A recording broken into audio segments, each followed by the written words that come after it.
Hey everyone, welcome to part 7 of my Amazing Spider-Man collection. So this is going to pick up right at the very, very end of the Dan Slott run in 2018, and then it's going to pick up with the Nick Spencer run that also started in 2018. I want to say they were only like a month or two apart, I think, from the last issue, which I believe is 802 or 801, and then the Nick Spencer run. So um, with how many books are here and how many variants and such, this is only going to be probably a year's worth of Amazing Spider-Man 2018 to 19. So let's dig in. 800, great Alex Ross cover. This was the regular cover A. J. Scott Campbell cover. I really like when he does Spider-Man. I know he's famous for his sexy women and Mary Jane and such, but I don't know. I really like his Spider-Man black suit. I don't know, I just think it looks really sleek and cool. I wish he did interiors still. He's pretty much just a cover guy now. Mary Jane cover. Green Goblin. So I don't know. I mean, look at that. I think that's really good. Really sinister looking. Red Goblin. The Tyler Kirkham, I believe, exclusive variant. The Frank Cho cover. Dell'Otto variant cover. The Blank. The Bagley.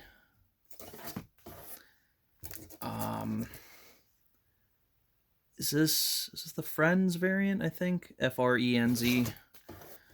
John Romita Sr. Terry Dotson and Rachel Dotson, I think they usually do. It's usually like the pair of them doing it. Is it Rivero? Yeah, Rivera, I think. Greg Land. I think this is what, John Cassidy or something. They did a ton of variant covers for this. Nick Bradshaw. The Mobius variant. It's a pretty good corner ding there. Adam Hughes. The Ramos connecting. The Midtown exclusive, is this In Huck Lee or In Hayek Lee? I'm not really sure how to pronounce his name. The Perillo. There you go. Here's 801, very red background. 801. I can't remember if this is an exclusive or just a cover B. Ramos connecting. Oh, this was. Is it not Derek Chu? Mike Mayhew, I believe, is the artist on here. Yeah, it says Mayhew. Yeah. Okay. So I always try to guess by the look, and then there's half the time the signature's on there. Okay, so it only went to 801, and then the annual. I believe this is where, like, the clone Ned Leeds from Clone Conspiracy, he's still alive or something.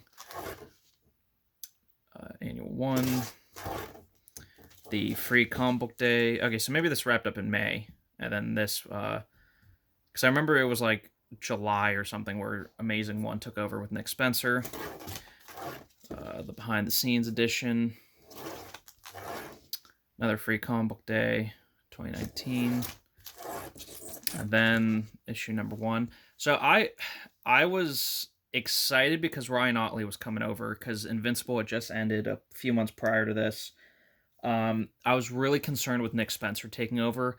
The only thing I had ever read by Nick Spencer was his Captain America run, which I did enjoy and still enjoy, but I know he can get political, so I was really worried him coming to my favorite title.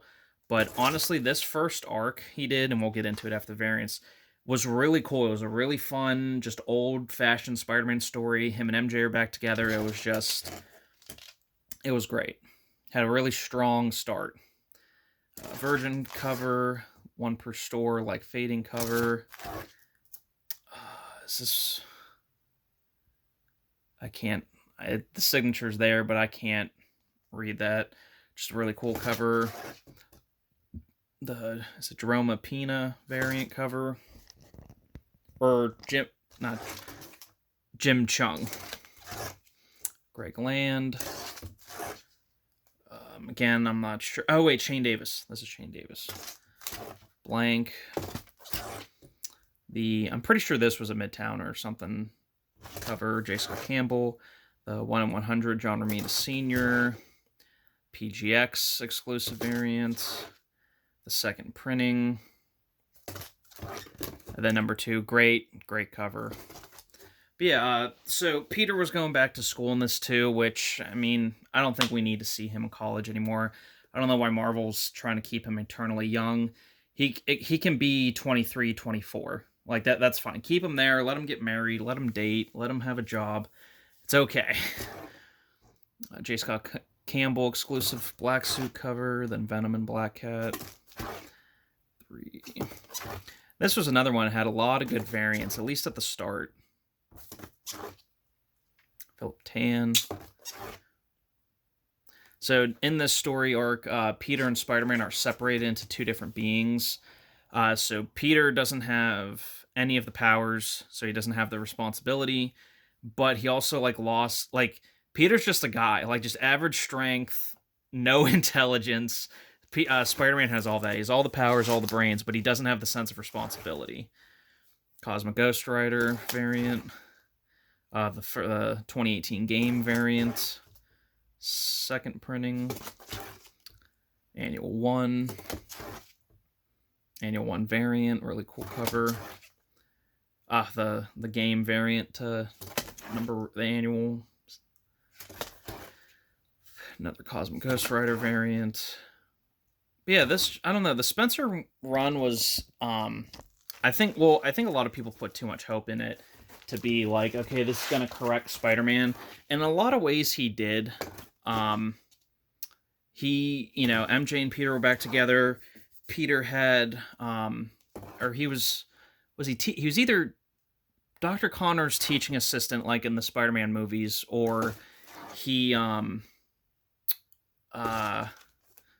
was taking classes again. I forget what he was doing for a job, because you don't really see the Daily Bugle or stuff like that. You see him interact with Jonah, but it's not. And then Jonah becomes more of like a talk show host of his own show.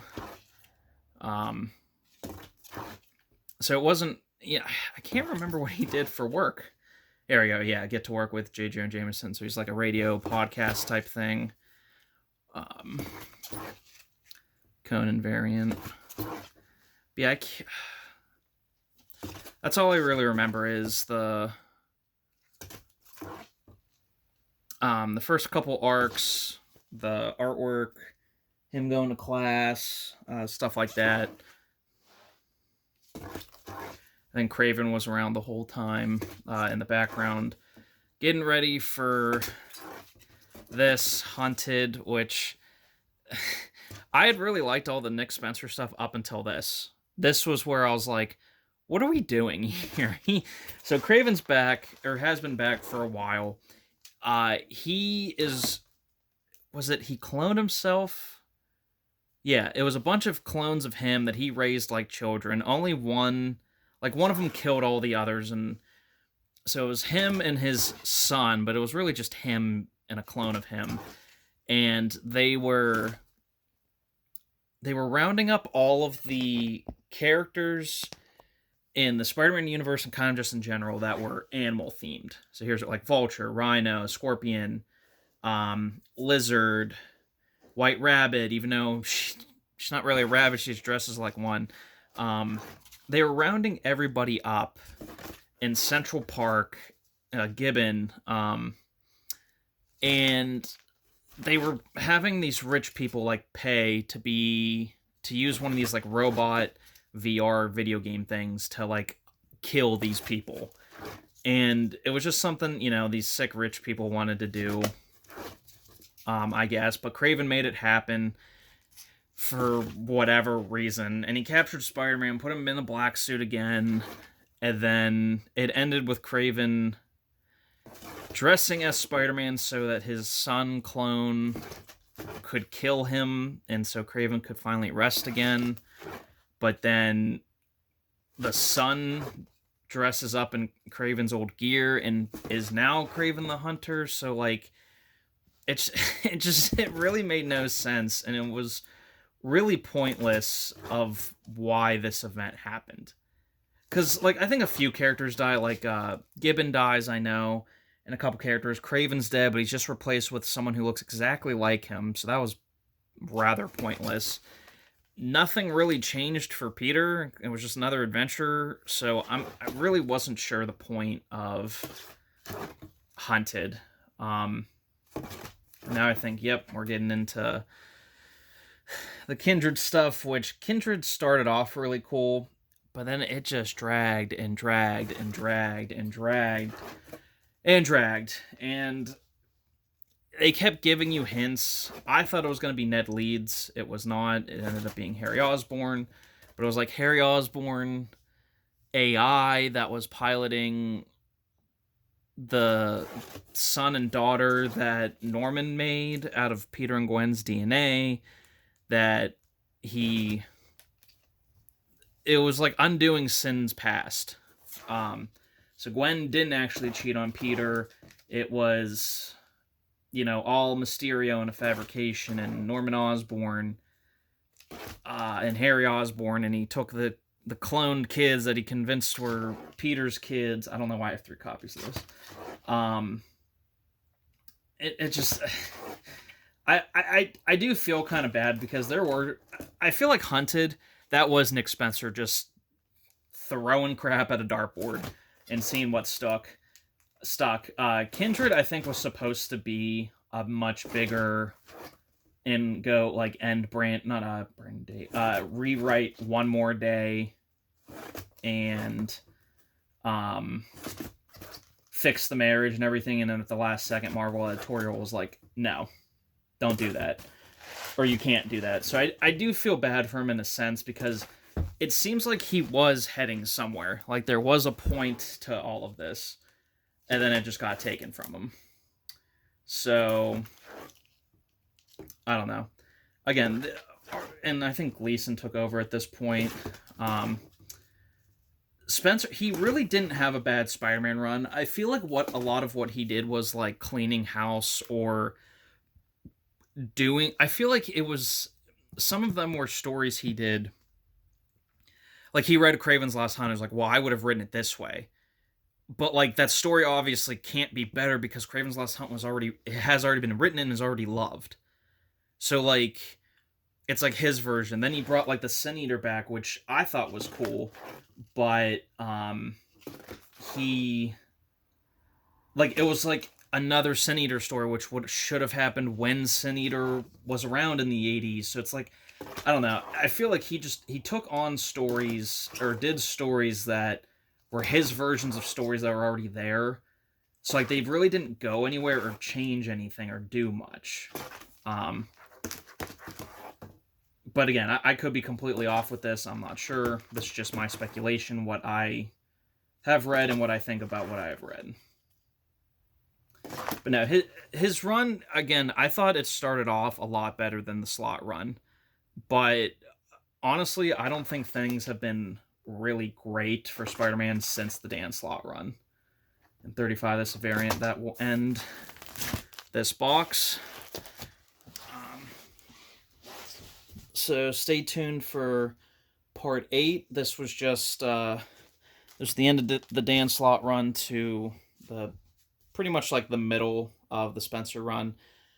So the next box will be finishing up the Spencer run, and then moving on to when Ben Reilly took over Spider-Man again. So stay tuned for that.